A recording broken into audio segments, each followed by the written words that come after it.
SCBC वर्गर छात्र छात्री शिक्षा क्षेत्र में 11.25% संरक्षण पर मुख्यमंत्री को संबर्धित कर पछुआ जातीय समाज। बीजेपी ओबीसी मोर्चा राज्य सभापति सुरत विश्वाल नेतृत्व में शताधिक ओबीसी वर्ग मुख्यमंत्री को भेटी धन्यवाद और कृतज्ञता ज्ञापन कर राज्य अतिथि भवन ठारे पछुआ वर्ग को संवैधानिक अधिकार देथिबा ए संवर्धना कार्यक्रम में राज्यर विभिन्न स्थान 15 ऊर्ध्व पछुआ वर्ग जातीय संगठन नेतृवृंद और शिक्षाविद बुद्धिजीवी उपस्थित रही मुख्यमंत्री को धन्यवाद और कृतज्ञता ज्ञापन कर निष्पत्ति कारण पछुआ वर्गर छात्र छात्री मैंने विशेष उपकृत होबे मत रखिंट।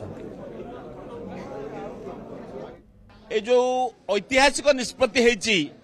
पछुआ वर्गों प्रथम करी शिक्षानुष्ठान संरक्षण व्यवस्था करा जायछि